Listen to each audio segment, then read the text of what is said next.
నాగర్ కర్నూలు జిల్లా కొల్లాపూర్లో రాణి ఇందిరాదేవి పూర్వ విద్యార్థుల ఆత్మీయ సమ్మేళనం కార్యక్రమంలో ఎక్సైజ్ శాఖ మంత్రి జూపల్లి కృష్ణారావు ముఖ్య అతిథిగా పాల్గొన్నారు. రాణి ఇందిరాదేవి పాఠశాల కళాశాల గోల్డెన్ జూబ్లీ కార్యక్రమంలో పాల్గొన్న మంత్రి జూపల్లి కృష్ణారావు సాంస్కృతిక కళాకారులతో కలిసి డోలు కొట్టి అక్కడున్న వారిని ఉత్సాహపరిచారు. సాంస్కృతిక కల్చరల్ ఆధ్వర్యంలో కళాకారులతో కలిసి వారితో పోటీగా డోలు కొట్టారు.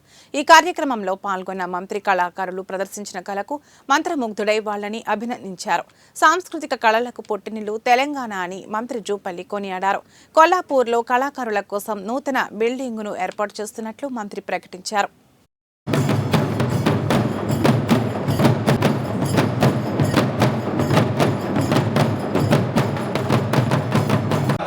మనవి చేస్తున్నాం.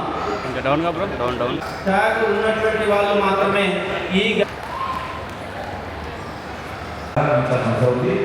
ఆరాధించడమే కాకుండా మన పిల్లలకు కూడా చదువు ఎంతసేపు చదువు చదువు చదువు హోంవర్క్ మార్కులు కేజీలు పీజీలు ర్యాంకులు ఇవే తప్ప దీంతో పాటు ప్రతి మనిషికి చదువు ఆట పాట అన్నీ కూడా మిళితమే ఉన్నప్పుడే జీవితానికి ఒక అర్థం.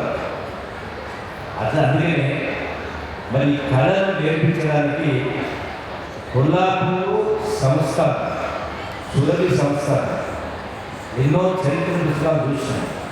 ఆనాడు రాజుల కాలంలో ఆస్థాన కవుల్ని కళల్ని పెంచి పోషించేవారు. మరి ఈనాడు కూడా ప్రభుత్వాలు ఇవన్నింటినీ కూడా అంతరించిపోకుండా ముందుకు ప్రయత్నం చేస్తా ఉన్నాం. అదే కాకుండా మరొకసారి కొల్లాపూర్ ఆనాటి సంస్థాన సంవత్సరం ఈనాటి కొల్లాపూర్ చరిత్ర చూస్తాం. అందుకనే మీరు కూడా మీ పిల్లలకు ఈ కళల్ని నేర్పించడం కోసం ఆటపాటలు నేర్పించడం కళలు నేర్పించడం కోసం మరి కొల్లాపూర్ పట్టణంలోనే ఈ స్థాయిలో నేర్చుకునే కాకుండా